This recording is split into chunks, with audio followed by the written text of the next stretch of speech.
देगी मिर्च का तड़का, अंग अंग फड़का। MDH की देगी मिर्च। केसरिया से मन जोगी हुआ रे, दिल झूमे देखो मतवारा हुआ रे। केसरिया से मन जोगी हुआ। हर पल मनाओ केसरी त्योहार। विमल, बोलो जुबान केसरी। आधे बाउल दही में 4 चम्मच MDH चटनी पुदीना मसाला डाला, स्टर करो, पुदीना चटनी तैयार। MDH चटनी पुदीना मसाला। MDH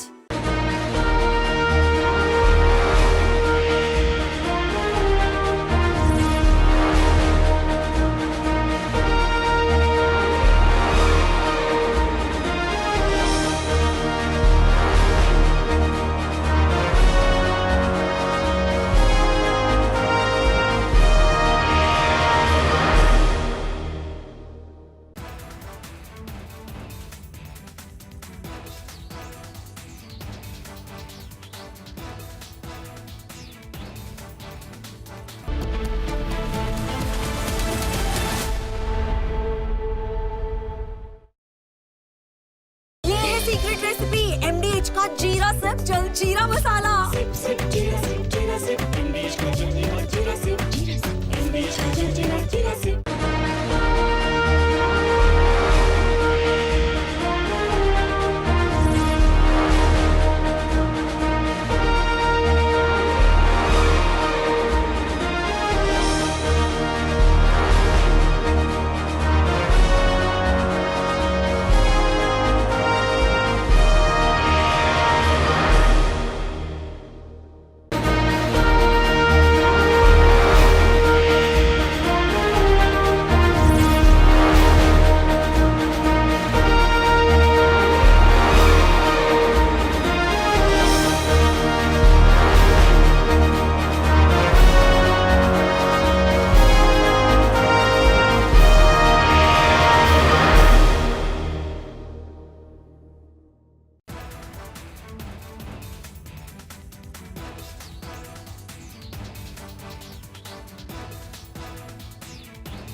मोदी मोदी मोदी मोदी मोदी मोदी मोदी मोदी मोदी मोदी मोदी मोदी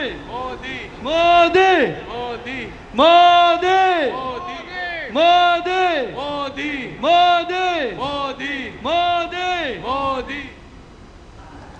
भारत माता की, भारत माता की, भारत माता की।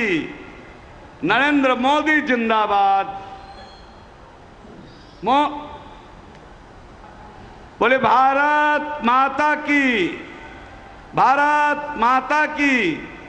Modi Modi Modi Modi Modi Modi Modi Modi Modi Modi Modi Modi Modi Modi Modi Modi Modi Modi Modi, Modi, Modi, Modi, Modi, Modi. Shows of the Prime Minister, who is in Motihari in Bihar. He will be inaugurating and laying the foundation stone of multiple developmental projects worth rupees 7,200 crore. And remember, this comes just days before Bihar goes into election. Big infra push, in fact, for Bihar. Prime Minister Narendra Modi is in the poll-bound Bihar, currently holding a roadshow. In fact, it was just in the morning today when Prime Minister had tweeted on X, where he said that he will be in Motihari in Bihar. Development works worth rupees 7,200 crore will be dedicated to the nation, or their foundation stones would be laid. These works cover software, technology parks, 4 new Amrit Bharat trains, road projects and more. Now, according to a statement from the Prime Minister's office on Thursday, he will also address a public function. So after the roadshow, a rally is what is expected next. Address to the people. Prime Minister will also lay the foundation stone, inaugurate and dedicate to the nation developmental projects catering to rail, road, rural development, fisheries, electronics and information technology sectors. In line with this commitment to boost connectivity and infrastructure, Prime Minister will dedicate to the nation multiple rail projects. It includes automatic signalling between Samastipur-Bachwara rail line that enable efficient train operations in this section. Now, doubling of the Darbhanga-Talwara and Samastipur-Rambhadrapur rail line, part of Darbhanga-Samastipur doubling project worth over rupees 580 crore that will enhance the capacity of train operations and reduce delays. The Prime Minister will also lay the foundation stone for multiple rail projects. Rail projects include development of infrastructure for maintenance of Vande Bharat trains at Patliputra, automatic signalling on Batni-Chhapra Gramim rail line, which is nearly 114 km, to enable streamlined rail operations. Meanwhile, Darbhanga rail line doubling project worth rupees 4,080 crore to increase sectional capacity, enable operation of more passengers and freight trains, strengthen connectivity between North Bihar and the rest of the country. In a major boost to road infrastructure in the region, Prime Minister will also lay the foundation stone for a 4-laning of Ara bypass of NH 391 that connects Ara Mohania NH 319 and Patna Buxar NH 922, providing seamless connectivity and reducing the travel time. Prime Minister will also inaugurate the 4-lane Pararia to Mohania section of the NH 319 worth of rupees 820 crore, part of the NH 319 which connects Ara town to NH 02, the Golden Quadrilateral, that will improve the freight and passenger movement. Among others are also a 2-lane with paved shoulder from Sarwan to Chakai of NH 333C, which will facilitate the movement of goods and people and act as a key link between Bihar and Jharkhand.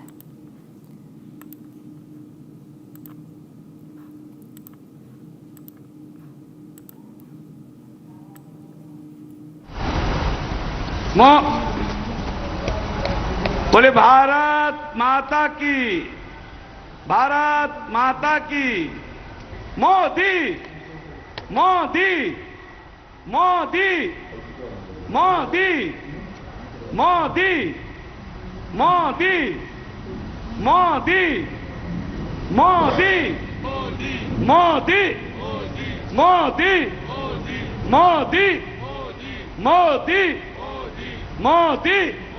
Modi Modi Modi Modi, Modi, Modi, Modi, Modi, Modi, Modi, Modi, Modi, Modi,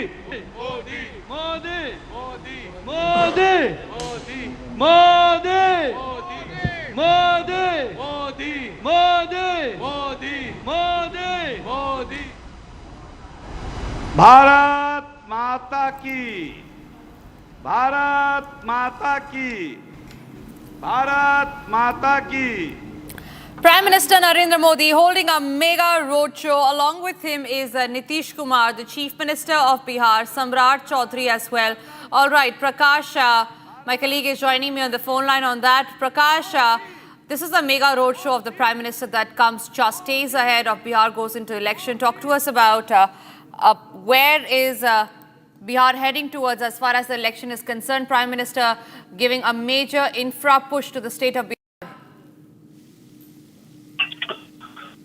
This is Prime Minister's fourth visit to Bihar recently, and today it is being held the rally is being held in Motihari, the district headquarters of East Champaran district, where the adjoining districts of East Champaran, West Champaran, Shivar, Sitamarhi, as well as people from Muzaffarpur would also gather to give a big election push ahead of the forthcoming assembly elections in Bihar. And there are several mega projects that has to be announced ahead of the Bihar elections, which includes power sector, rural areas, agriculture, road sector, as well as some trains or the inauguration of some train destinations will also be done. So Prime Minister will take on the opposition as well, and in the presence of Bihar Chief Minister Nitish Kumar and the host of Union Cabinet Ministers in the central government, and they will be taking head on the opposition as well.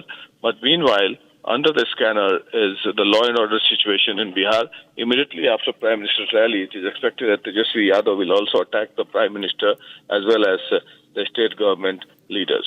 Back to you. Right, Prakash, also talk to us about the major developmental projects that Prime Minister is looking forward to inaugurate today. That's what I said. The PM will give a major and mega push in the push for the roads, rural structure, agriculture sector. New trains will be inaugurated from Patna as well. Vande Bharat trains are being inaugurated, as well as electricity, big push in the electricity sector when it comes to solar power, irrigation facilities. Those push will be given, and to the tune of 8,000 crore rupees, developmental projects will be initiated and inaugurated as well. Right, Prakash. Thank you very much for sharing those details. On your screen are visuals of the Prime Minister, who's also with the Governor of Bihar, Arif Mohammad Khan. Chief Minister of Bihar, Nitish Kumar, is with him. Next up is Prime Minister's address to the public. With that, we move on to some other stories that we are tracking now. Almost 2 months after the dastardly Pahalgam terror attack, the United States has designated Lashkar's proxy, the TRF, as foreign terrorist organization. Today, the United States Department of State has added the Resistance Front as a designated foreign terrorist organization and specially designated global terrorist. They have given a major slap on the face of the Pakistan. Remember, this comes just days after Asim Munir had met Donald Trump over dinner in the United States. TRF's footprint, remember, is not just in Pahalgam, but it is in several other cases, from Pahalgam massacre to Riyasi bus ambush to Anantnag encounter. TRF had his hands on most of the major terror attacks that happened in Jammu and Kashmir. And today, after India had declared that TRF is a terror organization, the United States has given a stamp on it, saying that yes, TRF is a terror organization. It has been globally recognized as a terror organization now, and the bloodied hands of the TRF can no longer be washed away. It is undeniable now. Pakistan's hand in the Pahalgam terror attack has now been exposed, first by India and now globally.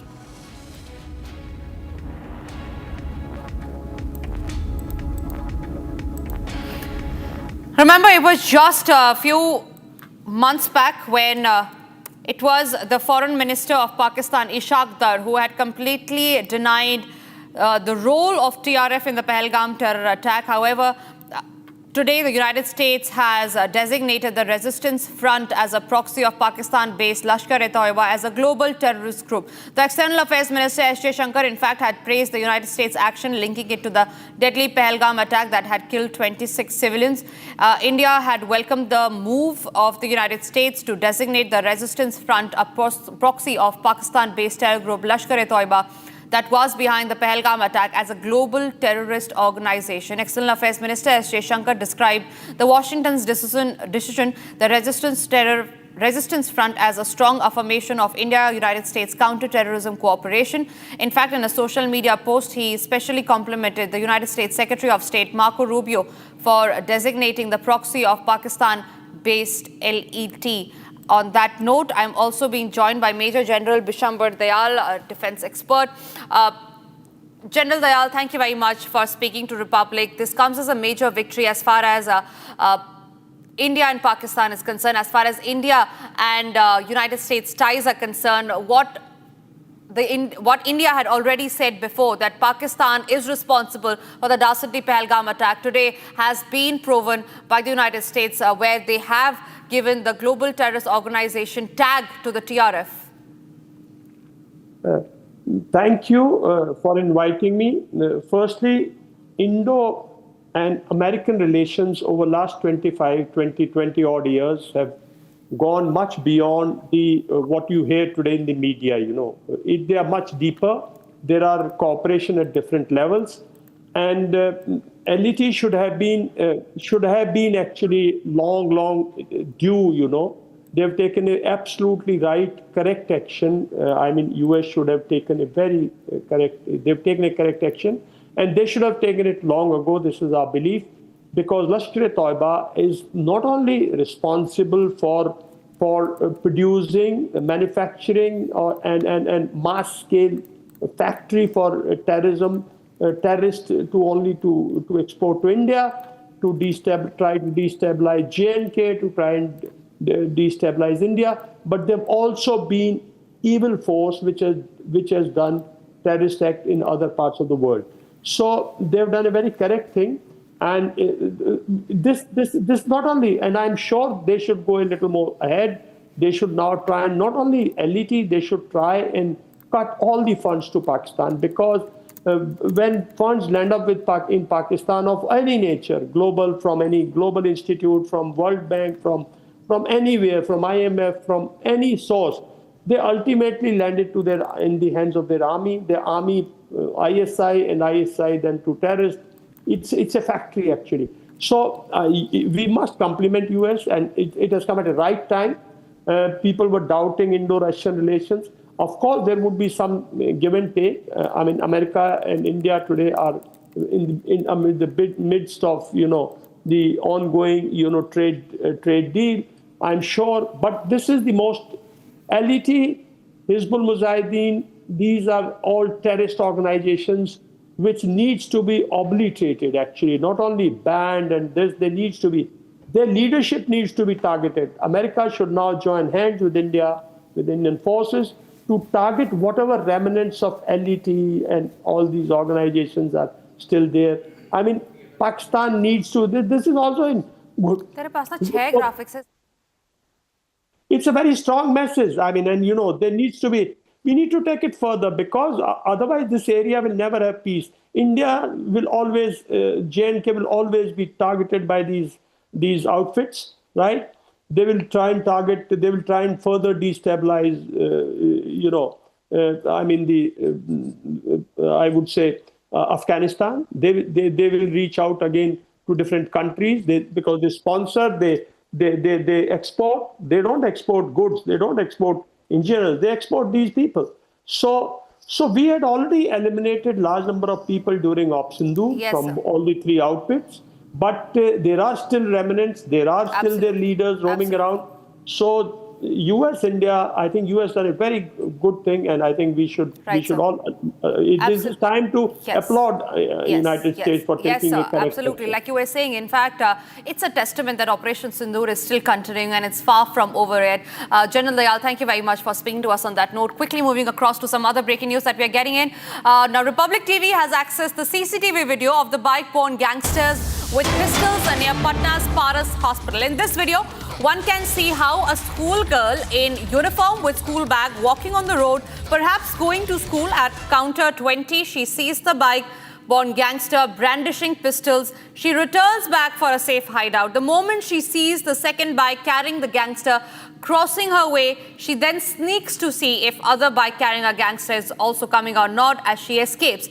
This tells the story about how law and order situation in the the state capital has completely collapsed. There you see the girl is looking for a hideout as soon as she sees the bike-borne men. And this is the exact same footage of the bike-borne men who were seen inside the hospital in Patna brandishing guns openly without the fear of law and order.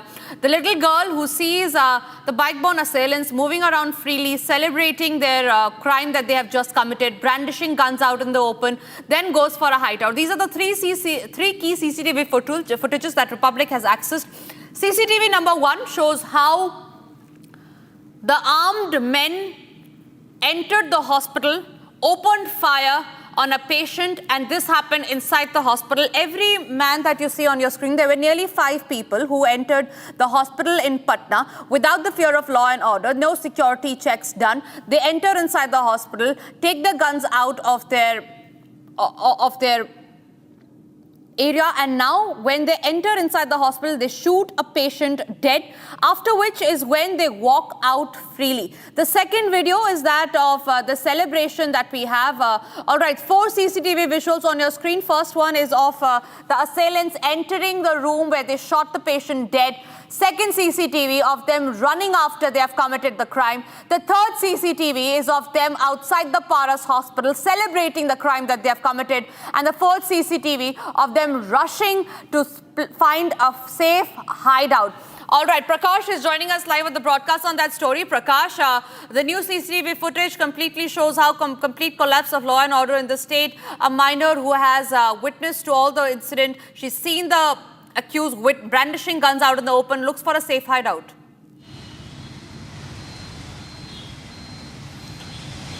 Well, this is story. No other channel has carried out this story from this angle. We can see from the CCTV footage as the girl child looks for a safe hideout. She was going to school. Once she sees a bike-borne assailant, 3 assailants, then she looks for a safe hideout, and she knows that the other bike-borne assailants are also coming. Then she quietly sneaks in to see whether there are other assailants or not. And when she is confirmed that there are no other assailants, then she goes to school. So once the law and order situation, law and order was the USP of Bihar Chief Minister Nitish Kumar, and he used to openly propagate that his main task was to bring back the girl child to schools, and he provided school uniforms, bags. But this picture today tells you the story of the fear psychosis among the children as well, school-going children. And this narrates the whole story as to what kind of law and order situation prevails in the state capital, Patna. Remember, this murder took place as a part of the gang war. Chandan Mishra was a notorious criminal who was shot down by 5 assailants inside the Paras hospital. We have all the CCTV footages now, and clearly shows the fact that how they were celebrating and brandishing openly pistols outside the Paras hospital, celebrating. This goes to show that the level of confidence they have, because no police can catch them. That's what they want to show. And they were not wearing a mask as well. You have the full picture of all the assailants led by Tausif, alias Badshah, in Patna. And till date, we have no information whether the arrests have been made or not. So this is an open challenge to the police system in Bihar. And this story of the girl clearly narrates the entire picture of the horror and the horrific and the nightmare that prevails among the people of Bihar, especially the women folks. Back to you. Yes, sir. Please stay with us, Prakash, because we're getting in more breaking news coming in regard with the same story. There were the alleged shooter Tausif Khan Badshah's picture now is seen on a poster with Pashupati Paras's party. So is there a political link that has come out? We do not know yet. But Prakash continues to be with us on the broadcast. On that note, Prakash, this picture that we are showing on our screens is of one of the accused who has been seen in a poster, which is that of Pashupati Paras's party. Is there a political link that is now emerging in the case? Well, we've got the poster and the picture of Tausif alias Badshah on the posters of Pashupati Paras the parties. Now, will certainly ask them questions, but definitely somebody would have put the posters, Badshah would have put the posters, and that is why that exists there. So maybe Pasupati Paras party would have inducted him as a part of the member of the party of the RLJP Rambilas, RLJP party led by Pasupati Paras. There are two Lok Jan Shakti party, one led by Chirag Paswan and one led by Pasupati Paras. We'll certainly ask him questions, and these kind of posters and photographs do surface when certain criminals are involved in criminal activities. Back to you. Right, Prakash, absolutely. Thank you very much for getting us those details. This comes as a major cause of concern as far as the law and order situation in Bihar is concerned. Bihar's Additional Director General of Police, Kundan Krishnan, has sparked a controversy after he claimed that the recent surge in murders across the state is linked to the lack of farm work before the monsoon. According to the ADG Krishnan, Bihar typically witnesses a rise in murders during April, May and June, the months when agricultural activities are at a standstill due to dry season. हाल में जो काफ़ी हुआ है कि shooters कई हत्याएं हुई हैं होती पूरे बिहार में, और इस माह मई जून में ज़्यादा मर्डर होते आई है वर्षों से। अप्रैल मई जून जब तक बरसात नहीं होती है ये सिलसिला जारी रहता है, क्योंकि ज़्यादातर किसान को कोई काम नहीं रहता है। एक बरसात होने के बाद लोग कृषक समाज के लोग व्यस्त हो जाते हैं और घटनाएं घटती है, परंतु आप लोग के द्वारा, प्रेस के द्वारा हत्या पर हत्या कुछ इस वर्ष चुनाव भी है तो राजनीतिक दलों के द्वारा भी इस पर ज़्यादा नजरिया दिया गया है, तो उसको लेके भी हम लोग चिंतित थे कि हाँ, नवयुवक ज़्यादा पैसा के लिए सुपारी किलिंग शुरू कर दिए हैं। तो एक नया सेल इसी माह हम लोग गठन किए हैं। वो सेल का काम होगा कि जितने हाल में जो काफ़ी हुआ है कि शूटर्स कई हत्याएं हुई हैं होती पूरे बिहार में, और इस माह मई जून में ज़्यादा मर्डर होते आई है वर्षों से। अप्रैल मई जून जब तक बरसात नहीं होती है ये सिलसिला जारी रहता है, क्योंकि ज़्यादातर किसान को कोई काम नहीं रहता है। एक बरसात होने के बाद लोग कृषक समाज के लोग व्यस्त हो जाते हैं और घटनाएं घटती है, परंतु आप लोग के द्वारा, प्रेस के द्वारा हत्या पर हत्या कुछ इस वर्ष चुनाव भी है तो राजनीतिक दलों के द्वारा भी इस पर ज़्यादा नजरिया दिया गया है, तो उसको लेके भी हम लोग चिंतित थे कि हाँ, नवयुवक ज़्यादा पैसा के लिए सुपारी किलिंग शुरू कर दिए हैं। तो एक नया सेल इसी माह हम लोग गठन किए हैं। वो सेल का काम होगा कि जितने पूर्व के शूटर्स हैं, कॉन्ट्रैक्ट किलर्स, सुपारी जो लेते हैं मारते हैं, वैसे लोगों का डाटा बैंक बनाएंगे और उन पर निगरानी रखेंगे। जेल से छूटने के बाद भी वो क्या कर रहे हैं, क्या नहीं कर रहे हैं, डोजेज उनकी रहेगी और हम शेयर करेंगे हर जिला से, या जिला से भी अनुरोध करेंगे कि इन पर निगरानी रखें।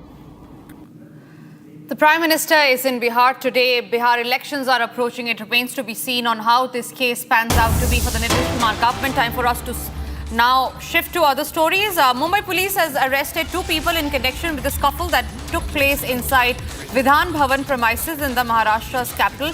A case was registered at Marine Drive police station. Two accused named Nitin Deshmukh and Rishikesh Takle were taken into custody late at night. Now, immediately after the incident, the Chief Minister has assured strict action in the case. Visuals of the scuffle are on your screen that took place in Vidhan Bhavan yesterday. Supporters of the Nationalist Congress Party sat on a protest outside Mumbai's Marine Drive police station in the early hours of Friday over the clash that broke out outside the Maharashtra Assembly between supporters of the BJP MLA Gopichand Padalkar and NCP SCP leader Jitendra Awad. The NCP SCP MLA Rohit Pawar and Jitendra Awad were among the protesters who were demanding the release of activist Nitin Deshmukh, who was taken into police custody. They also demanded the arrest of the accused involved in the scuffle. Now, it was while speaking to the media where Pawar alleged that Awad had received a threat SMS on his phone after the scuffle.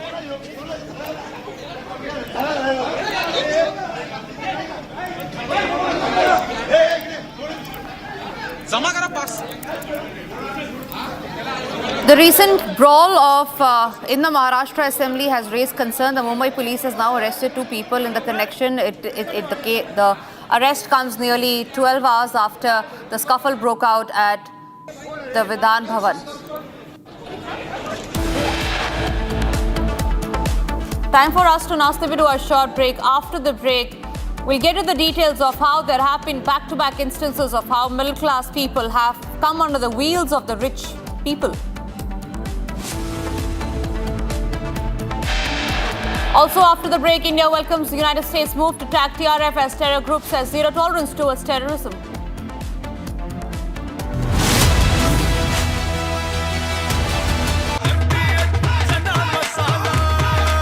अब छोलिया हो या लोबिया, सफेद चने या काले चने, सब कुछ मजेदार बने। केसरिया से मन जोगी हुआ रे, दिल झूमे देखो मतवारा हुआ रे। केसरिया से मन जोगी हुआ। हर पल मनाओ केसरी त्योहार। विमल, बोलो जुबान Kesari.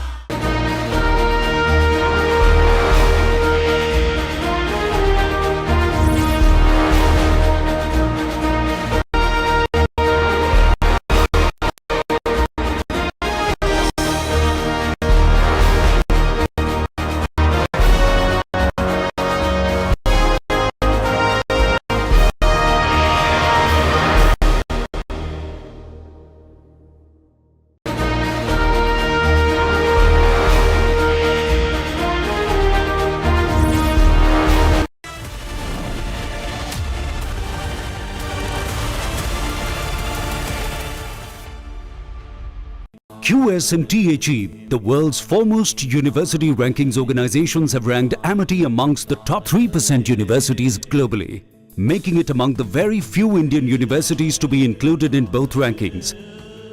Yet another top ranking for Amity University. आधे बाउल दही में 4 चम्मच MDH चटनी पुदीना मसाला डाला, स्टर करो, पुदीना चटनी तैयार। MDH चटनी पुदीना मसाला। MDH।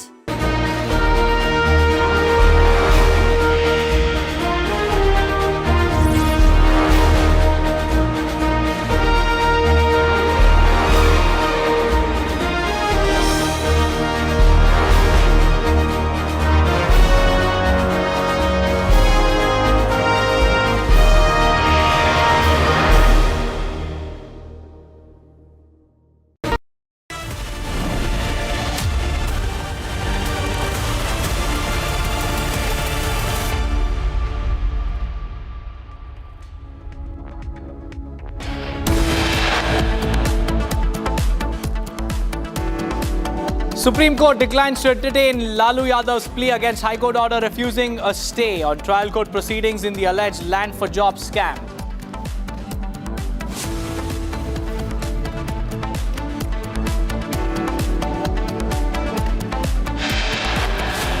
Pakistan's bloody signature in Pahalgam now called out by US. White House confirms what India said, TRF equals Pak terror. India welcomes US's move to tag TRF as foreign terror group, says zero tolerance for terrorism.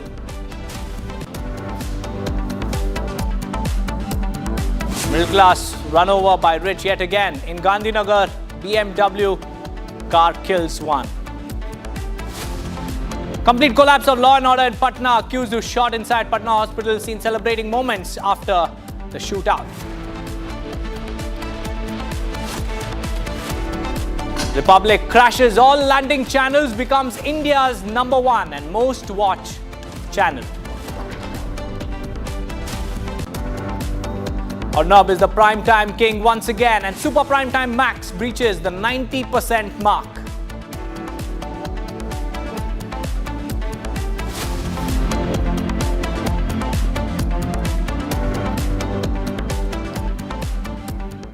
A very good afternoon, viewers. Thank you for tuning into Republic TV. I'm Deepak Suresh Kumar. Today we ask how many more ordinary, hardworking citizens have to die on our roads while the rich, reckless and the powerful race through our streets with no fear of the law.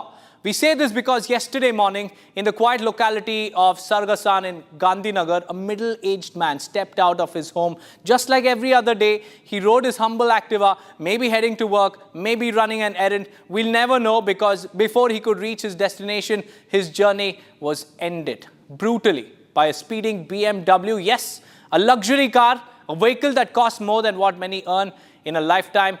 Behind the wheel was a man, locals say, who was drunk, intoxicated, not just on alcohol, but maybe on arrogance as well, on entitlement, on the belief that rules don't apply to those who can afford to break them. And this is a case, a trend that continues in India, across the country. The latest coming in from Gandhinagar, where another rich brat driving a BMW under the influence of alcohol mows down a middle-aged man. We have Gopi joining us live. Gopi, the accused has been arrested. In fact, locals are claiming that he was intoxicated when the incident took place. Tell us about the investigation so far. Well, in fact, Deepak, this is Vatsal Karya, and if you speak of this person, Vatsal Karya, he is the resident of Rajkot. He was at his in-laws' place who are based in Gandhinagar, and this accident happened yesterday morning at around 6:30 a.m. wherein the one who lost his life was on Activa, and he went out to get milk for his house, and while returning back home, this accident happened. While if you talk about the mention of sections in the FIR, it is Motor Vehicles Act 177, 183 and 184 has been imposed, which focuses on the rash and negligent driving. These are the charges of rash and negligent driving, while as per section 173 of BNS, the case has been registered. What we have understood from the locals around and from the sources there is that they are claiming that the driver was drunk. Hence, the blood sample reports blood samples have been collected by the police, and the reports might be out by today evening or so. We will have to see how this investigation pans out. But as of now, the accused is has been arrested yesterday itself from that very location. Back to you. That's right, Gopi. Thank you for joining me with those details. Blood samples have been procured. It has been sent for testing. The results will be out this evening. Now, moving on, viewers, a video of NCP MLA Jitendra Awad has been posted by Nitesh Rane, where he is seen misbehaving with a journalist. And this comes just a day after the heated exchange between Awad and BJP MLA Padalkar right outside the legislature. And all of this that you can see on your screens happened in the State Assembly, outside in the premises but of the Maharashtra Assembly. There you can see this was the scuffle, and Mumbai police has initiated action. Individuals have been arrested, and just a day after that, Jitendra Awad once again, arrogantly pushes away a journalist, manhandles him for just recording a video of his reaction. In fact, we have Sanjay Nirupam also joining us on the phone line. A very good afternoon to you, Mr. Nirupam. In Maharashtra, opposition leaders are time and again seen behaving arrogantly. MNS workers on the streets, assaulting shopkeepers for not speaking Marathi. And in the assembly premises, you have Jitendra Awad, NCP leader, manhandling a journalist. How do you look at the state of affairs? This is very unfortunate. And Mr. Awad is an MLA, और एक MLA को कम से कम संयम बरतना चाहिए, एक अच्छा व्यवहार करना चाहिए.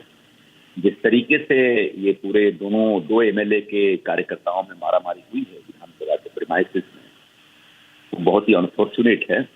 मुझे समझ में नहीं आता है कि इनके कार्यकर्ताओं को विधानसभा के प्रीमाइसेस में जाने कैसे दिया जाता है. कहीं ना कहीं इस पर रोक लगनी चाहिए. ज्यादा से ज्यादा एक MLA और उसके जो ऑफिशियल PA होंगे वो जा सकते हैं. लेकिन इसकी शुरुआत जो मैंने समझा कि जितेंद्र अवाड ने किया था, उसने बीजेपी के MLA के खिलाफ सरेआम बहुत ही बुरी बातें कही, और वो भी विधानसभा के फरमाइश. उसके बाद बीजेपी के MLA ने रिएक्ट किया, और उसके बाद कल ये सब हुआ. तो जो कुछ हो रहा है ये शोभा नहीं देता है. ये जो चुने हुए प्रतिनिधियों को कम से कम आत्मसंयम से पेश आना चाहिए और इस तरह की बातें अपने कार्यकर्ताओं के जरिए एक दूसरे पे हमला, उसके बाद जिस तरीके से अवार्ड ने पत्रकार पर हमला किया, एक पत्रकार क्या है बेचारा, वो एक संदेश वाहक है, एक मैसेंजर है, बेसिकली जो हो रहा है उसको रिपोर्ट करता है, लेकिन जिस तरीके से उसके ऊपर हाथ चलाया उन्होंने, वो वीडियो मैंने भी देखा है, बहुत ही गलत लगा और एक लोक प्रतिनिधि से इस प्रकार के आचरण की उम्मीद नहीं की जा सकती है, जिसकी निंदा करते हैं, निषेध करते हैं। Sanjay Nirupam ji, what is it that's driving this mindset? Is it arrogance or is it VVIP entitlement or is it the feeling, is it the mindset that, you know, they can do anything and everything and they will go unnoticed by law? What is happening in the Maharashtra opposition camp? This is arrogance. Out and out it is arrogance, and that gentleman from Mumra is basically a very arrogant person, and he always behaves with people very arrogantly. And that is why he just forgot that he is, first of all, he is a honorable member of Legislative Assembly and he should behave properly with the people, whether they are from media side or anybody. So this kind of people, they don't have power, but the way they are behaving, and you can imagine if they get power, then how they are going to behave with the people. So we condemn it, and we must condemn it, and they should correct their behavior. That's right. बहुत धन्यवाद Sanjay Nirupam ji for those insights, and that was Shiv Sena leader speaking to Republic and also condemning the back-to-back incidents of NCP leaders. Now moving on, viewers, let's get you up to speed with the top stories that we are tracking from across the nation in Bharat in 1 minute. Bharat 1 minute brought to you by Canara Bank. Together we can. A fire has broken out at a scrap warehouse in Gumidipundi Sipcot Industrial Estate located in Tiruvallur of Tamil Nadu. Operations to douse the fire are underway. One person died and 2 were injured after a portion of an abandoned school collapsed in Ranchi of Jharkhand. The school is located in the Piska More area. As per reports, 1 person has died and 2 have suffered injuries in the incident, and the injured have been admitted to the Sadar hospital. Some people took shelter in this abandoned building at night, and as per initial report, 3 people were inside the building when the incident took place.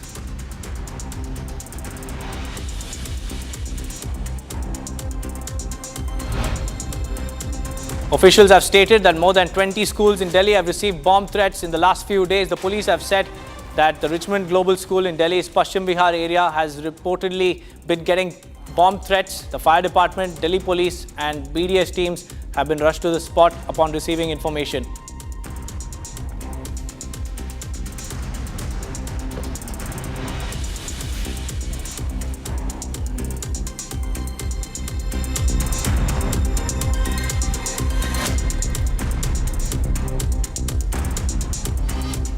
Viewers, elaborating on the bomb threats to schools in the national capital, over the last few days, over 40 schools in Delhi have received bomb threat emails, triggering swift response from Delhi police and the fire services. And this is the 4th consecutive day in which schools in the national capital continue to receive bomb threats. And the threat email marked to 45 different schools claimed that several explosives have been placed inside the classrooms and that he wishes no one survives. The sender, the source of these emails, the IP address and the location is all being probed by the Delhi Police's cyber cell.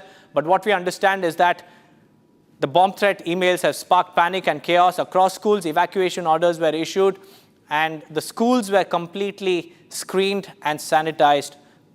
We have Akhil joining us live. Akhil, 4th consecutive day, over 40 schools receiving bomb threats. Delhi Police Cyber Cell is now trying to identify the IP address and the sender of these threatening emails. As far as the investigation is concerned, give us an update, Akhil. Well, that's right, Deepak. If you see for the last 4 days, what we have been seeing that the panic has struck among parents as well as students across several schools in the national capital. Because what we have been seeing that last night, even at around 10:52 p.m., one of the prominent schools in the national capital, Richmond Global School, has received a bomb-threatening email. A few moments back, I spoke to the principal of Richmond Global School, and she has confirmed this, that she have received that mail, and after that, they have informed the Delhi police team. A PCR call was made. After that, Delhi police team arrived over there. The Delhi Fire Service team also arrived over there. The bomb disposal squad, the dog squad also arrived over there. And after a thorough investigation and after the thorough combing process, they have found out nothing suspicious from the school premises. And if you see, Deepak, what we have been seeing, that not only Richmond Global School, apart from that, what we have been seeing, Navy School in Chanakyapuri, CRPF School in Dwarka region, St. Thomas School in Sector 19, Sardar Patel School, St. Thomas School in Vasant Vihar area, Vasant Valley School in Vasant Kunj, Mother International School in Haus Khas area. So these are the prominent schools that have received bomb-threatening emails. And what we have also seen, that one more college in Delhi University, which is St. Stephen's College, that has also received a threatening mail regarding bomb being planted into the college premises. So far what we have been seeing, that this morning more than 5 schools have initially got a mail regarding this very development. And overall, if you see the latest input that we have got from the Delhi police, that in the last 3 to 4 days, they have received over 40 different calls regarding bomb being planted into the school premises. And after that, such operation was continued by the Delhi police team and the Delhi Fire Service team, and they have found out nothing suspicious in those schools after thorough screening of the premises of the school complexes and the college complex in St. Stephen's in University of Delhi. Back to you. Right, thank you, Akhil, for joining me with those insights. The lens is now on mischief mongers who are sending these threatening emails. The source and IP address of these mails are being ascertained. In yet another significant milestone, viewers, for our armed forces, India has successfully test-fired an upgraded version of its Akash missile defense system. The same defense system manufactured indigenously, and this was successful in repelling Pakistan's attempt to invade the Indian airspace in the wake of Operation Sindoor, taking down missiles and also drones launched by the enemy forces. The Ministry of Defense shared a post on its X handle confirming the landmark achievement. Here's a brief report.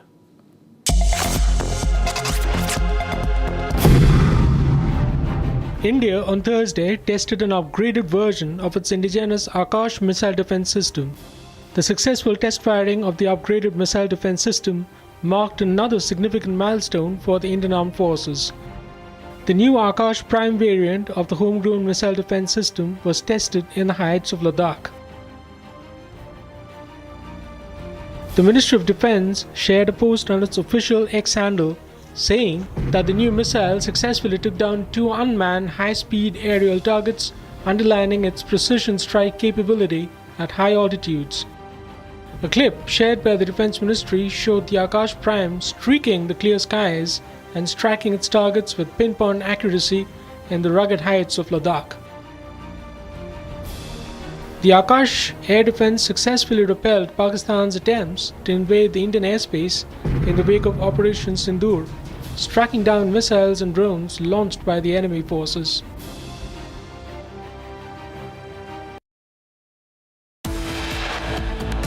It's time for a quick break, viewers. But on the other side, we'll tell you about the legal shield that has been denied by the Supreme Court as it refuses to entertain Lalu Yadavs' plea against High Court order refusing stay on trial court proceedings in the alleged land for job scam. Along with that, the focus will be on Pakistan's bloody signature in Pahalgam, now called out by the US. White House confirms what India said: TRF equals Pakistan terror. Stay tuned.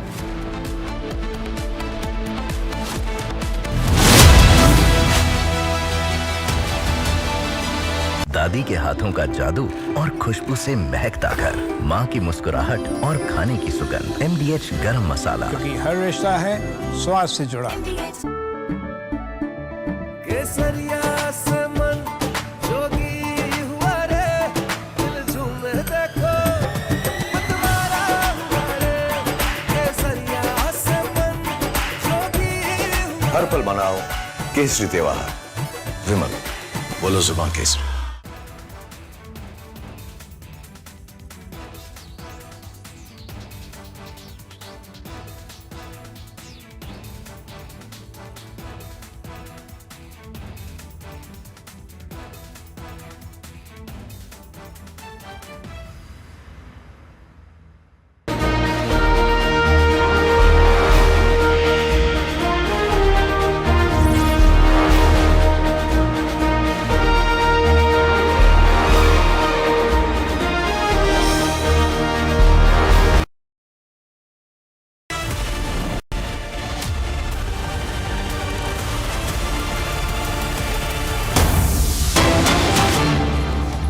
news coming in, viewers.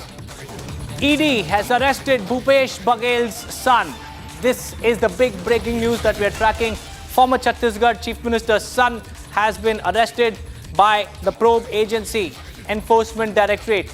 Remember, earlier today, Enforcement Directorate raided the premises of Baghel family, and just hours after the raid, now an arrest has been made. The Enforcement Directorate has arrested Bhupesh Baghel's son on charges of money laundering, because Enforcement Directorate probes PMLA cases, and this is a major crackdown on former Chhattisgarh Chief Minister's son, as it has now come to light that Enforcement Directorate has arrested Bhupesh Baghel's son. This is the big breaking news that we are tracking. Chaitanya Baghel has been arrested from his Bhilai residence, which was raided earlier today. And what we have to understand here is that these raids could possibly be linked to the liquor scam in Chhattisgarh. We are awaiting more information on the arrest made by Enforcement Directorate. And what we understand is that this is a major crackdown by the Enforcement Directorate.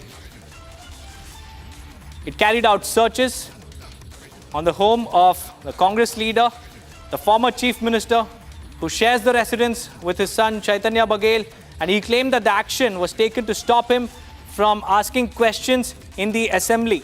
This after the Enforcement Directorate conducted searches at his home, and this particular house is shared by his son as well.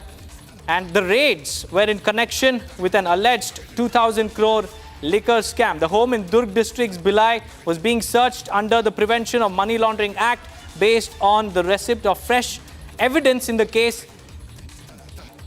The central agency has alleged that the syndicate of government officials, politicians and others conspired to ensure the state-run company procured country liquor only from distributors who would pay a commission.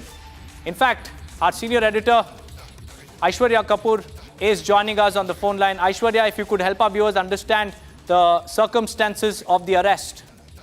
Well, at this point of time, there are multiple cases in which Chaitanya Baghel and the former Chief Minister, his father, Bhupesh Baghel, is being questioned by the ED. We've seen several raids at the former Chief Minister's residence, but this time around, from his Bhilai residence, his son, Chaitanya Baghel, has been arrested. I repeat, from his residence, Chaitanya Baghel has been arrested by the ED from his Bhilai residence. This is in regard to, as you were just referring, Deepak, regarding the liquor scam. So from Delhi to Chhattisgarh, liquor scam seems to be the favorite as far as the leaders are concerned. But this time around, the chickens are coming home to roost.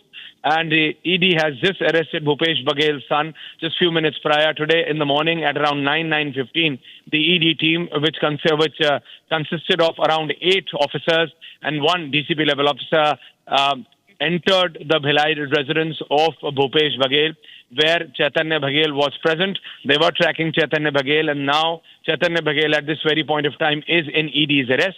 What we are being told, they will take him to the local ED office. From that, transit remand will be taken in, and then he will be brought in to Delhi soon enough for question. A senior level officer will be questioning, but at this point of time, the latest which is coming in is that Chaitanya Baghel, who is the son of the former Chief Minister, Bhupesh Baghel, and a senior Congress leader, has been arrested by the Enforcement Directorate in a corruption scam. Back to you. That's right, Aishwarya. The Enforcement Directorate has alleged a syndicate involving state officials, politicians, excise department personnel.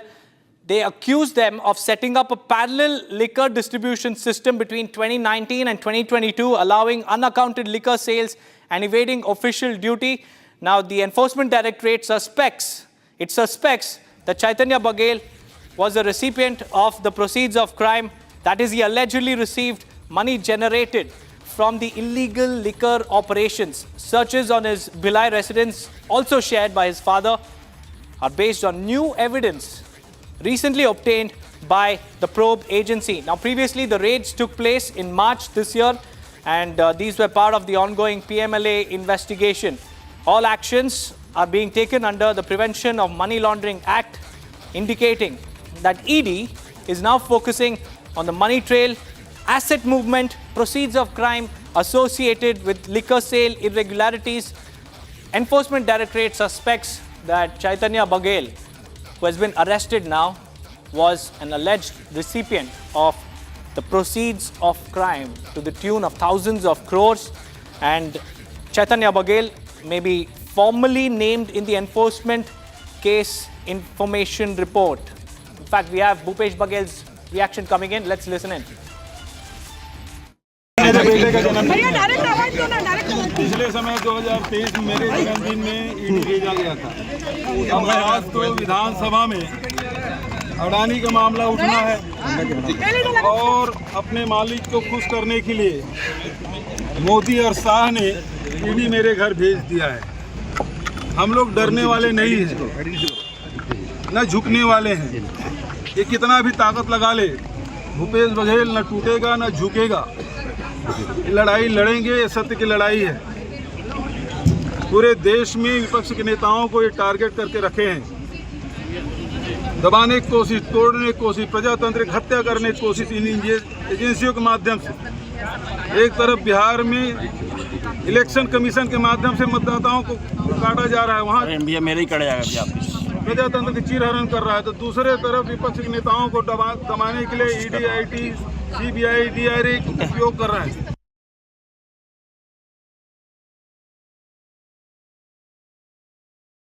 Well, that was the former Chhattisgarh Chief Minister decrying the arrest of Chaitanya Baghel, calling it politically motivated.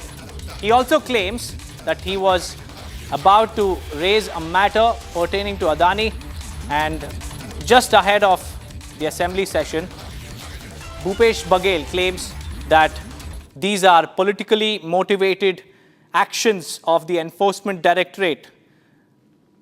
Now there you can see, with a heavy security cover, Bhupesh Baghel's son Chaitanya Baghel is being whisked away by the Enforcement Directorate officials. As you can see on your screens, the man inside the car along with ED sleuths is Chaitanya Baghel. And the Enforcement Directorate alleges that Chaitanya was the recipient or the main beneficiary of illicit proceeds from a massive liquor scam that took place between 2019 and 2022. And Enforcement Directorate also suspects that the funds involved are estimated at around 2,100 to 2,500 crore rupees, representing unaccounted liquor sales, funds procured by evading duties, and funds procured through illegally routed members of the syndicate, including Chaitanya. And these raids were also conducted in March as well. But today's raids come after Enforcement Directorate claimed that there is fresh evidence in this entire matter. ED's PMLA action is linked to a separate FIR by the state's Anti-Corruption Bureau, or the Economic Offences Wing, that was filed in January 2024, naming around 70 individuals, including politicians, IAS, ITS officers, excise officials, like the former excise minister, Kawasi Lakma, and now Chaitanya Baghel could be named officially in the ECIR. And like our senior editor was saying, Chaitanya Baghel could be brought to the national capital as the investigation progresses in the liquor scam case of Chhattisgarh, which involves politicians, influential figures, and also IAS officers receiving proceeds of crime.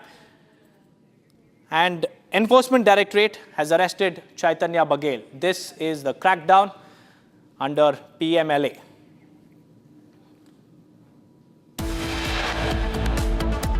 यही सोच थी कि कैसे गरीब के हक का पैसा लूट ले, लेकिन बिहार असंभव को भी संभव बनाने वाले वीरों की धरती है, परिश्रमियों की धरती है। MDH की हल्दी मिर्ची धनिया करे कमाल, ये रंग दे, ये खुशबू दे, ये तीखा, ये कम पड़े, क्या निराला MDH मसाला।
जलजीरा मसाला।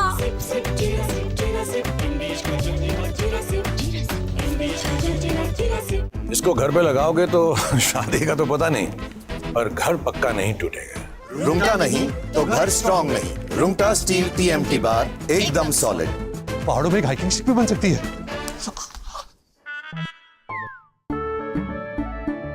केसरिया से मन जोगी हुआ रे, दिल झूमे देखो मतवारा हुआ रे। केसरिया से मन जोगी हुआ। हर पल मनाओ केसरी त्योहार। विमल, बोलो जुबान केसरी।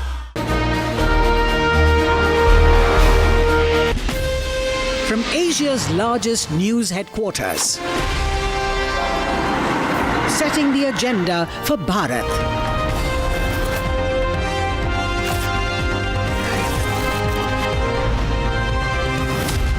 You're watching Republic.